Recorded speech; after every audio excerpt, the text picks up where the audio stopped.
esta semana hubo un acontecimiento en la ciudad de Medellín, en el consejo, ¿lo escucharon? Del alcalde de Medellín, que se puso a pelear con un concejal y se encararon y se dijeron varias cosas. Y el alcalde, con groserías, con palabras de alto tono y hasta le ofreció golpes al concejal, quedó muy mal. Y uno dice, pero ¿por qué quedó mal? ¿Por qué? Por su posición, por ser alcalde. Por eso yo le puse en esta mañana el mensaje, el título, o el Señor le puso: una imagen vale más. ¿Cuánto? Una imagen vale más que 1000 palabras. Una imagen vale más que 1000 palabras. ¿Por qué? Porque mire, el alcalde de Medellín, aunque es ser humano, pero tiene una posición por encima de cualquier persona normal como nosotros, y él debe de guardar una imagen. Así nosotros, como hijos de Dios, como embajadores de Cristo, que dice Pablo, tenemos que guardar una imagen, porque estamos por encima de muchos, porque estamos representando el reino de los cielos. Estamos representando al Rey de Reyes y Señor de Señores. No estamos representando cualquier persona. Estamos representando al amo y Señor de todo, de lo visible como lo invisible, de todo el universo. Tú y yo somos representantes de él, y por eso una imagen vale más que 1000 palabras.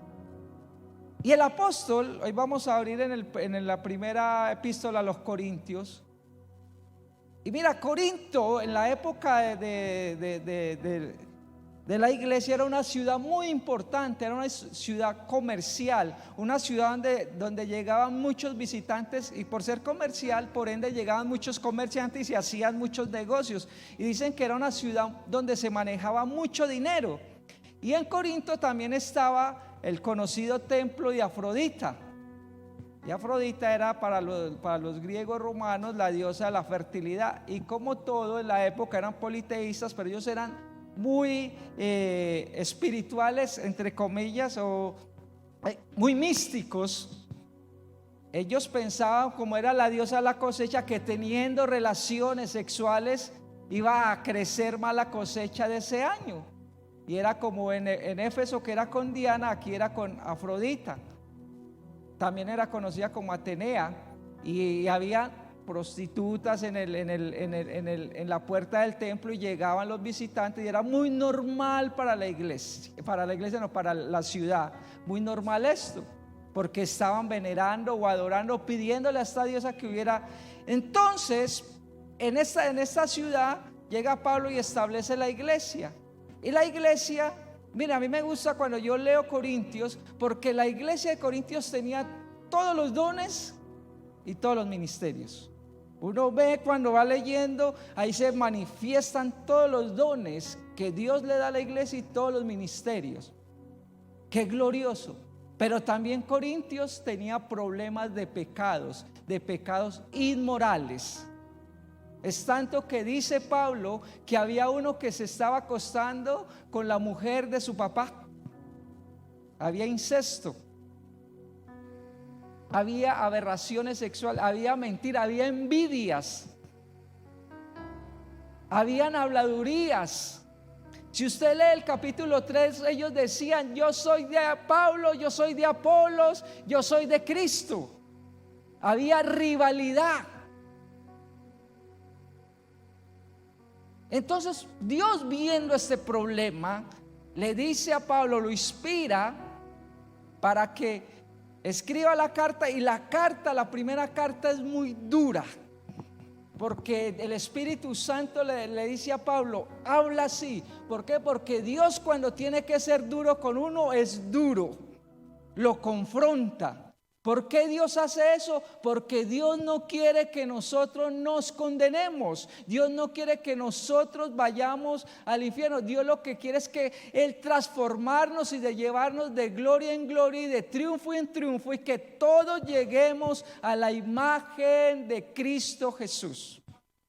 Eso es lo que... Entonces él es duro en la carta, en la primera epístola a los Corintios, es duro y los confronta y les dice, y mire, y ellos trabajaban y se creían mucho, pero les faltaba algo, que en el capítulo 13 Pablo lo desglosa, que es el amor. Porque Pablo ahí, si tuviera fe, tuviera todos los ministerios, pero si no tengo amor, nada soy. Entonces, tenían todos los dones, los ministerios, pero les faltaba amor. Y en el capítulo 4, Pablo quiere defender su ministerio, porque estaba siendo cuestionado su apostolado, su ministerio. ¿Cuántas veces a nosotros nos han cuestionado nuestro llamado, nuestro liderazgo, el ser cristianos? Pero por eso una imagen vale más que 1000 palabras. Una imagen vale más que lo que yo hablo, porque con mis hechos demuestro lo que soy, con mis hechos, no con mis palabras. Por ahí hay una canción del mundo que dice palabras, palabras, palabras. De pronto nos vamos solo palabras, palabras, palabras y nada de hechos. Pero en el Evangelio uno entiende a través del tiempo que son más hechos que palabras. Porque las palabras, como dicen, se las lleva el viento, pero los hechos quedan marcados. Dice, este hombre, esta mujer se comporta como dice la Biblia. Y entonces Pablo en el capítulo 4, vamos a abrir la Biblia en la primera epístola a los Corintios, capítulo 4. ¿Qué nos dice Pablo? Pablo quiere que la iglesia los conozcan. ¿Por qué quiere que los conozcan? Dice la Biblia en el nombre de Jesús, dice: así pues, 4:1 de primera a los Corintios dice: así pues, ténganos los hombres por servidores de Cristo. Hay otra versión que dice, la Nueva Traducción Viviente, y la Nueva Versión Internacional dice que nos tengan los hombres por servidores. Y hay otra traducción que dice que los hombres nos conozcan por servidores de Cristo. Entonces, la primera imagen que le dice Pablo a la iglesia de Corintios es que mire, yo quiero que ustedes juntamente conmigo, que los de allá afuera no nos vean como una iglesia que mantenemos peleando, una iglesia egocéntrica, una iglesia donde hay rivalidad, una iglesia donde hay tantos problemas. No, lo primero que Dios quiere que nos conozca es que seamos siervos. Siervos, hermano. Sean servidores, que nos conozcan. Pablo dice que me conozcan a mí como servidor de Cristo, pero también que los conozcan a ustedes. Y es lo que Dios está buscando desde que fundó la iglesia: siervos. Porque el mayor ejemplo de servidumbre o de servicio es Cristo Jesús. Porque Él dijo: yo no he venido a que me sirvan, sino a servir y a dar mi vida por los hombres. Es tanto que el Rey de Reyes y Señor de Señores, en la última cena, en el capítulo 13 de San Juan, dice que Él se paró de la mesa, se quitó el manto, tomó un lebrillo, una ponchera, tomó una vasija con agua y se fue y les lavó los pies a los 12 o a los 11, les lavó los pies, mostrándole la actitud de servicio. ¿Y sabe qué quería decir eso?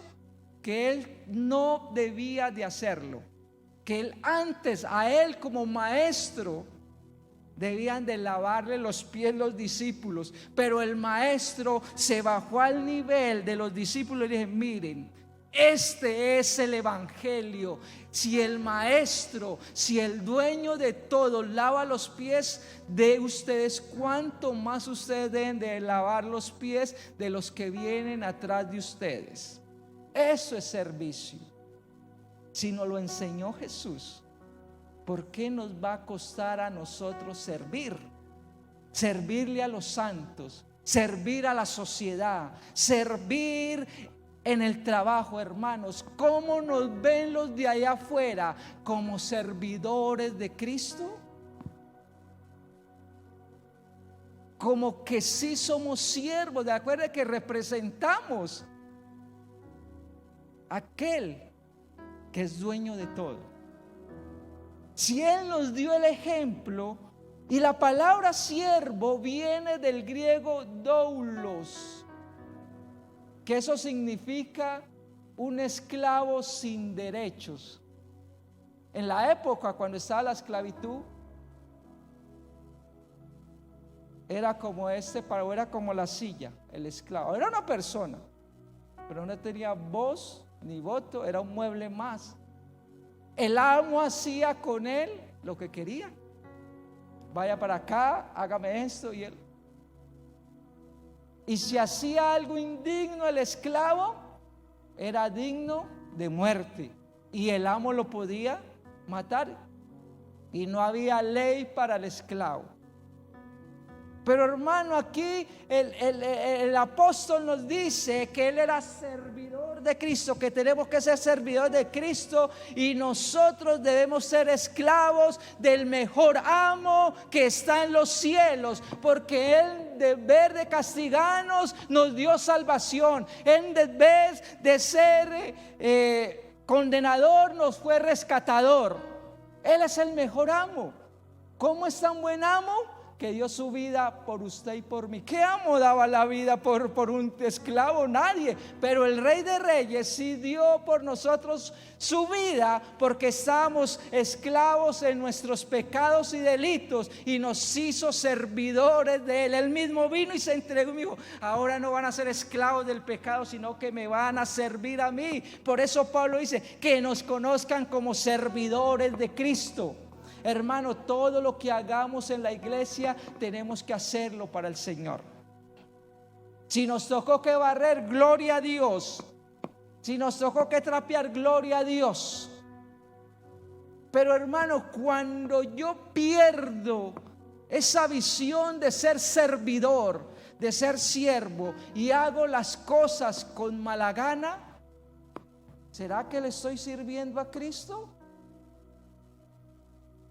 Como me dijo alguien por ahí, si tú no vas a servir bien para el Señor, mejor dé un paso al costado, porque tú te estás haciendo mal, porque no lo estás haciendo, no le estás dando lo mejor al Señor, y al Señor se le da lo mejor de lo mejor, no se le da cualquier cosa. Por eso mis servicios al Señor tiene que ser lo mejor, tiene que ser para Él, como para Él. En mi trabajo, yo debo de trabajar, una empresa me paga, sí, y Dios colocó un jefe, un dueño, pero mi trabajo debe ser para Él. Si nos pregunta el jefe: ¿usted por qué hace bien su trabajo? Le vamos a decir: porque usted me paga, o porque lo hago para el Señor. Cuando yo lo hago para el Señor, ese jefe va a estar contento, porque no lo estoy haciendo para él, sino para el Rey de Reyes. Y voy a hacer ese trabajo con excelencia. ¿Por qué soy un buen ciudadano, servidor de Cristo? Porque lo hago para Él. ¿Por qué soy un buen vecino? Porque lo hago para Él. Ese es el servidor de Cristo, que muestra la imagen de aquel que lo redimió en la cruz del Calvario. Por eso Pablo dice que nos tengan los hombres de allá afuera como servidores, que no somos perezosos, que estamos dispuestos a mostrar. Y dice de Cristo. Cristo significa ungido, el ungido. Para los hebreos, el Mesías. El nombre Jesucristo es compuesto. Jesús significa Salvador, y Cristo, ungido o Mesías. En Él se cumple el Salvador ungido, o el Salvador Mesías. A ese Salvador Mesías tú y yo le servimos. No te llamó cualquier persona. Pablo le está diciendo: no nos llamó cualquier persona. Te ha llamado alguien superior a todas las autoridades que hay terrenales, porque Él estableció las autoridades. Tú le sirves al ungido de los ungidos, Por eso a mí me da escozor y me da cuando un predicador por ahí de falsa doctrina dice: yo soy el ungido.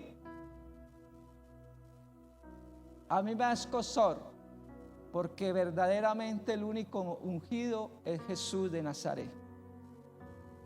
Él es el ungido.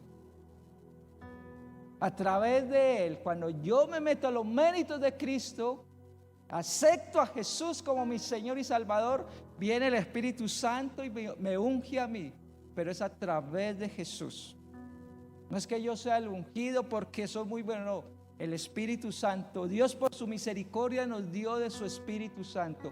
Pero verdaderamente el único ungido es Jesucristo, el Señor. Y a ese Señor tú y yo le servimos. A ese Señor pagó el precio más caro en una cruz, derramando toda su sangre hasta la última gota para hacernos sus siervos, para hacernos participantes. Entonces Pablo le dice que nos conozcan como servidores. ¿Cómo estamos nosotros como siervos? Si el Señor nos dice: ¿cómo estás como siervo? No me responda a mí como dice nuestro pastor, respóndase usted ahí. ¿Cómo estoy en este día como siervo? ¿Cómo estoy realizando la tarea que Dios me ha establecido? ¿Cómo la estoy? ¿Para quién la estoy haciendo? El versículo sigue diciendo, dice, la parte B dice: y administradores de los misterios de Dios. Pablo le dice a la iglesia que nos conozcan, que somos mayordomos. Fuera de ser servidores, que seamos administradores de lo que Dios nos ha dado, de lo que Dios nos ha establecido, hermano, porque a todos Dios nos ha dado algo para ser administradores, para ser mayordomos. Dios algo nos ha puesto en la mano, sea físico, sea espiritual.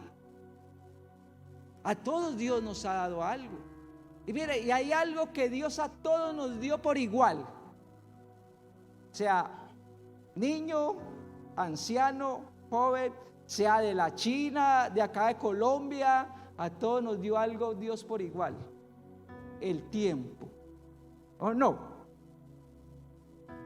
El hermano Andrés tiene las mismas 24 horas que yo tengo. Él no tiene 25, yo no tengo 26, son 24 horas, dice, establecido. Pero ¿cómo las administro? Depende de cómo yo las administre. Si me rinde o no me rinde el tiempo.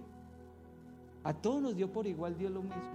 Entonces Dios, aquí Pablo le dice a la iglesia: Dios te hizo administrador, pero no de cualquier cosa, no de una empresa cualquiera. No simplemente dice de los misterios de Dios, de la salvación. ¿Cómo administramos la salvación? Yo le digo, yo a veces le pregunto: Señor, ¿por qué tú me amas tanto? Y el Señor me dice: no lo comprendas, solo disfrútalo, porque ese es el amor mío, yo los amo. Disfruta mi amor, es un misterio. ¿Por qué Dios nos ama tanto si somos tan malos y a veces somos tan infieles? Y eso yo no lo puedo meter aquí en mi cabeza, porque el amor de Dios es incomprendible. Lo comprendemos cuando empezamos a meternos con Cristo y a meternos en la palabra y a decirle: Espíritu Santo. Pero cada vez que uno se acerca a Dios, uno dice: Señor, no merezco tanto amor derramado por mi vida. Uy, Señor, ¿me amas así? Él dice: sí, yo te amo así, pero te voy a mejorar, porque yo fui el que te creé y yo soy el que te transformo. Misterios, seamos administradores de los dones, de las capacidades, de los talentos natos que tú y yo tenemos, de los dones que Dios nos ha dado. Del misterio de la piedad. El misterio de la piedad, lo que les dije ahora, la salvación que dice Timoteo capítulo 3 versículo 1, primera Timoteo, que Cristo vino en carne, es un misterio. ¿Cómo así que? Sí, Cristo, Dios mismo vino en carne. Eso Dios nos lo dio para mostrarlo, para administrarlo, para enseñarlo. Un administrador, ¿qué hace? Cuando se le entrega algo, empieza a invertirlo. O no, el hermano que es negocio, que tiene su negocio, usted tiene un administrador que espera que él lo ponga a producir. Cuando a nosotros vuelva al trabajo, cuando un jefe nos contrata, ¿qué quiere el jefe? Que nosotros produzcamos. Lo mismo el hermano Arles. Cuando usted siembra en su finca, ¿qué quiere? Que la tierra le produzca. Entonces, si Dios nos pone a nosotros algo, los misterios en nuestras manos, ¿qué espera Dios que hagamos nosotros? Que eso lo pongamos a producir, lo pongamos a dar fruto. Por eso Jesús dijo en San Juan 15: yo soy la vid verdadera y vosotros los pámpanos, mi Padre el labrador. Todo pámpano que no lleve fruto será quitado, pero todo aquel que lleve fruto, dice la Biblia, que el Padre, ¿qué? Lo limpia. ¿Para qué? ¿Por qué limpia? Dice Jesús mismo, da la respuesta. ¿Para qué? ¿De qué? Más fruto, más producción, administración, más. Porque es que a Dios no le gustan los cristianos estériles, no le gustan los cristianos arena. ¿Sabe cuáles son los cristianos arena? ¿Qué puede cultivar usted en un arenal? El único que disfruta un arenal es un gato.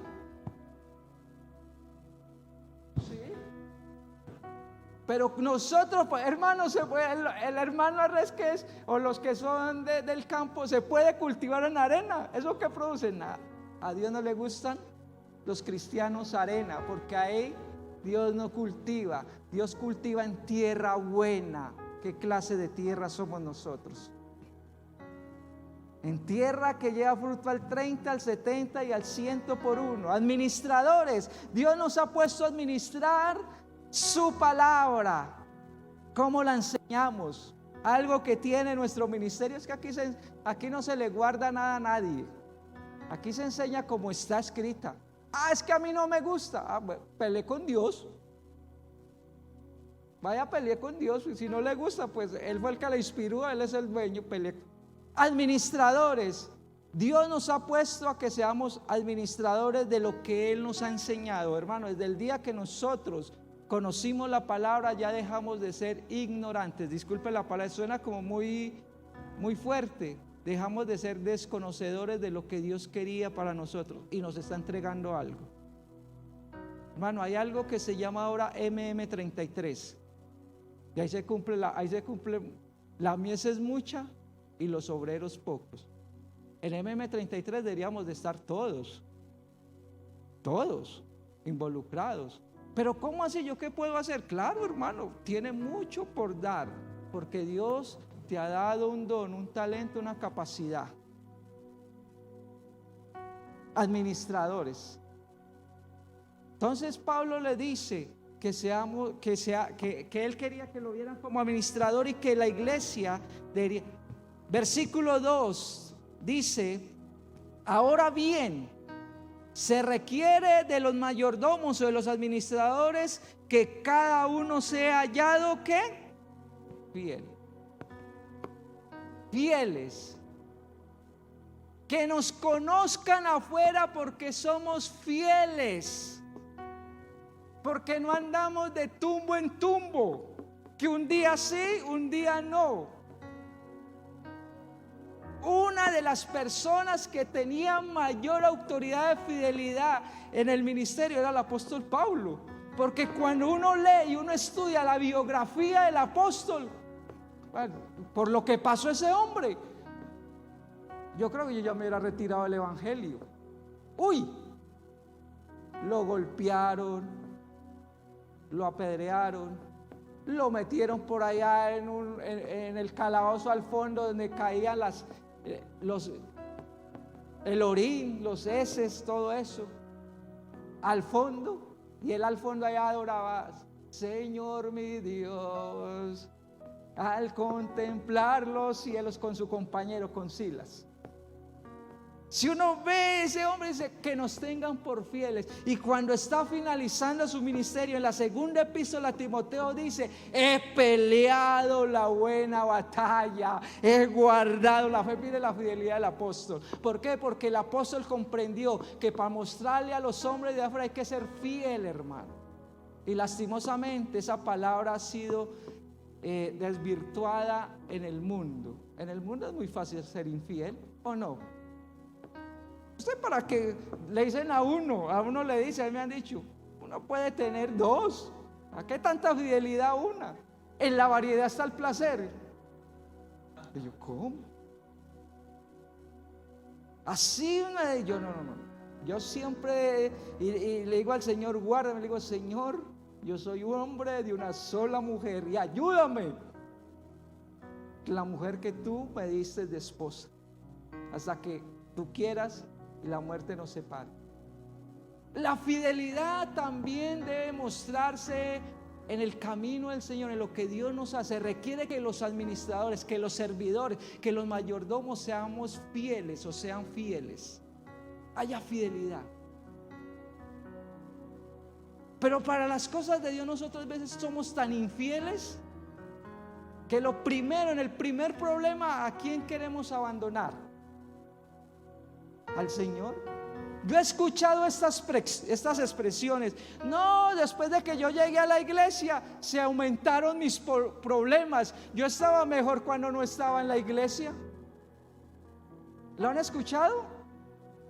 ¿Cuántas personas han? A mí me iba mejor cuando no iba a la iglesia. Claro. Y yo le digo, claro, porque es que el príncipe del mundo lo entretiene a uno. Hace muchos años un predicador dijo: es que el príncipe de este mundo lo entretiene a uno con un bombombún. Y lo entretiene y lo hace ver a uno que uno está bien, y mentiras que está mal. Pero cuando uno es fiel, sabe que el Señor lo va a sostener, que el Señor lo va a guiar. Y una persona fiel es una persona de confianza. Y el Señor ha confiado en nosotros. ¿Sí sabían? Porque si no, no nos hubiera puesto como administradores de los misterios de Él.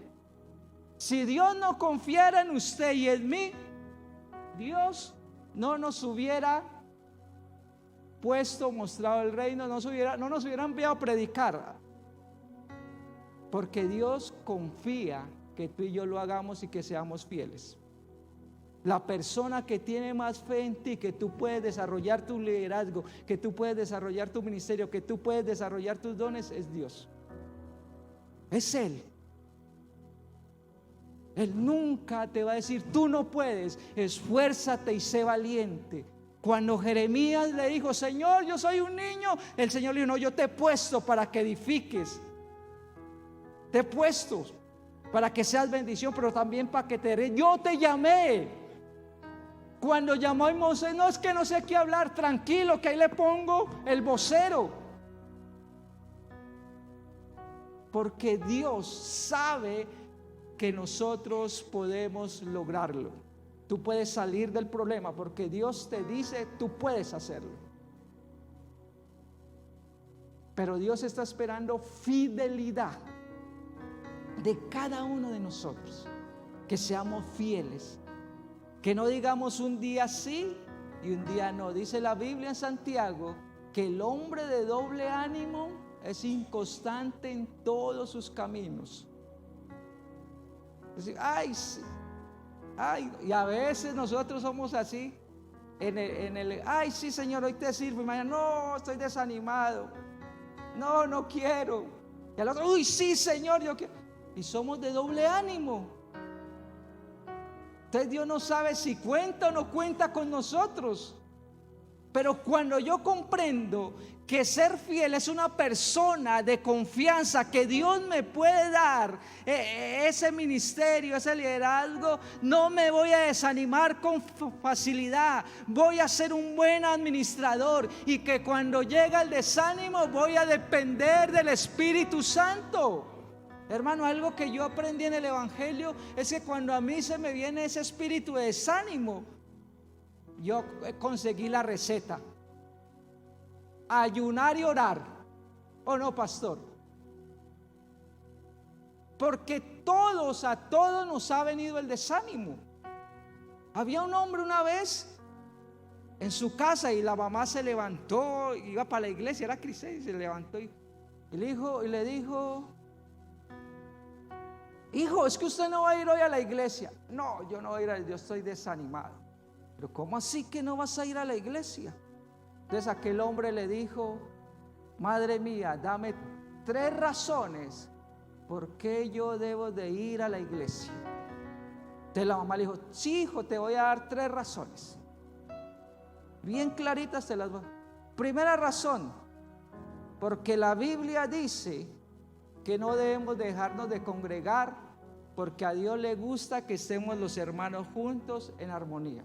Segunda razón: porque yo soy tu mamá y te lo ordeno, que vas a la iglesia. Desde que tú vivas aquí, yo te ordeno que vayas a la iglesia. Y tercera razón: porque tú eres el pastor de la iglesia. Los pastores también se desaniman, son seres humanos como nosotros. El que diga que no se ha desanimado es mentiroso. Yo me desanimo, pero conseguí la receta de que voy en oración, en ayuno, y ahí viene la fortaleza del Espíritu Santo. Le digo: Señor, ayúdame, porque yo soy carne, no quiero ser infiel. Qué terrible, los infieles no entran al reino de los cielos. Yo quiero ser fiel. Entonces una persona no depende de sus fuerzas, sino del Espíritu, y siempre está preparado. Por eso el apóstol dice que los administradores sean fieles, siempre está preparado a lo que Dios le va a mandar. Y ahí se une con el servicio. La fidelidad y el servicio son hermanas. Porque si yo soy siervo, voy a ser fiel, y si soy fiel, voy a ser siervo. Mis amados, el apóstol le dice a la iglesia que los hombres de allá afuera nos tengan por siervos, por administradores y por fieles. ¿Cómo es mi imagen a los de allá afuera? ¿Me gusta servir o que me sirvan? A eso que le sirvan, uno cuando va a un restaurante y pide, ¿qué es lo primero que? Eso quiere que a uno lo atiendan rapidito. Pero en el reino de los cielos es al revés, hay que atender rapidito. ¿Qué me gusta a mí? ¿Servir o que me sirvan? ¿Cómo estoy administrando lo que Dios me dio? Dice que me conozca. ¿Cómo administro? Mire, el jefe, yo trabajo en una empresa de entregando las cartas de FIGAS. Unas cartas de FIGAS de la revisión de los 5 años. Para la hermana Evelis me recibió una, y también el preaviso de corte. No les gustan cuando yo llego porque les estoy... Pero ¿qué hace mi jefe? Cuando me entrega, él tiene la confianza de que yo vaya y las entregue, ¿cierto? Vaya y realice mi trabajo. Cuando Dios se entrega, como les dije ahora, Dios está poniendo la confianza de que lo vamos a hacer. ¿Cómo estoy administrando eso? Lo que Dios ha puesto en mis manos. ¿Y cómo está mi fidelidad? ¿Soy fiel en lo que Dios me ha puesto? ¿O lo hago por hacerla? Es que yo no quiero que el pastor venga por aquí. Dale chocolate con pan, qué pereza. Ser fieles. Uy, hermano, serle fiel al Señor en los hombres de la Biblia. ¿Por qué fueron victoriosos? ¿Por qué fue victorioso Abraham? ¿Por qué fue victorioso Moisés? Jacob, José, ¿por qué? Porque él fue.